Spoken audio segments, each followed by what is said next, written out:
আসসালামু আলাইকুম। ধরা খাইছেন আবারও। আমি কিন্তু এই যে কথাগুলো বলি, অনেকে বলে ভাই আপনি এত কর্কশ ভাষায় কেন কথাগুলো বলেন। টিকিট কিনা আবারও ধরা খাইছেন।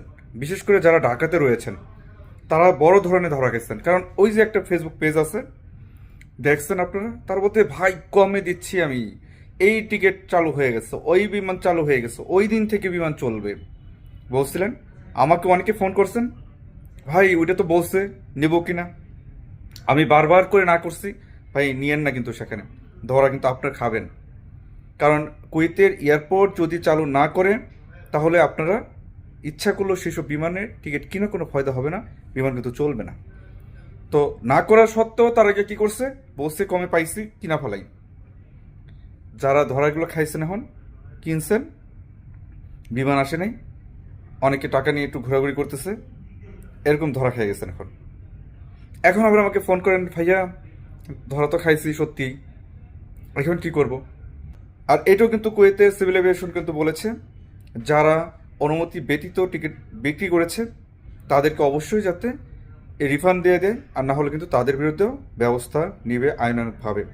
তো সেই জায়গা থেকে বলছি, দেখেন রিফান্ড পান কিনা, যদি না পান তাহলে আপনাকে আবার অ্যাপ্লিকেশন করেন যে কেন আপনাদের করা হয়নি, এই আপনাদের কেন রিফান্ড দেওয়া হয়নি।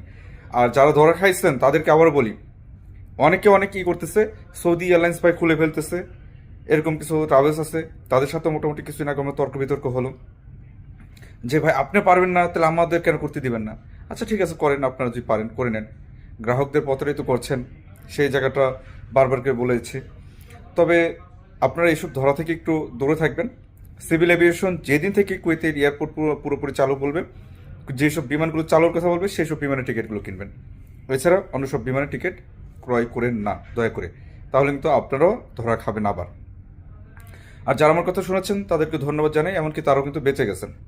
তো এখন তো বুঝতে পারতেছেন যে রফিক ভাইয়ের কথা শুনে ভালো হয়েছে না খারাপ হয়েছে।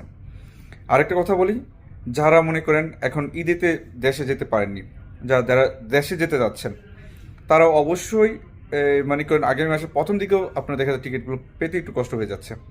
তো আপনারা দেখা যায় 10-12 তারিখ থেকে যারা শুরু করে দেখা যায় আগামী মাসের মাঝখান বরাবর আপনারা দেশে যাবেন, 2 মাস 3 মাস এরকম একটা থাকবেন, তারা কিন্তু এখন কিন্তু একটু কম টাকার মধ্যে কিন্তু টিকিটগুলো সংগ্রহ করতে পারেন। সমসাময়িক বিষয় সময় থেকে ধরে বর্তমানে একটু কমের মধ্যে পাবেন। সেটা মনে করেন ধরেন আপনার 260 থেকে 80 টাকার মধ্যে আপনার পাওয়া যাচ্ছে এখন, মানে কুয়েতি দিনারের মধ্যে পাওয়া যাচ্ছে। আর যারা কুয়েত ঢাকা থেকেও আসবেন তারাও কিন্তু আপনার মোটামুটি ঢাকা থেকে আসতে গেলে দেখা যায় 80,000 বা 85,000 90,000 টাকার মধ্যে আসতে পারবেন। এমন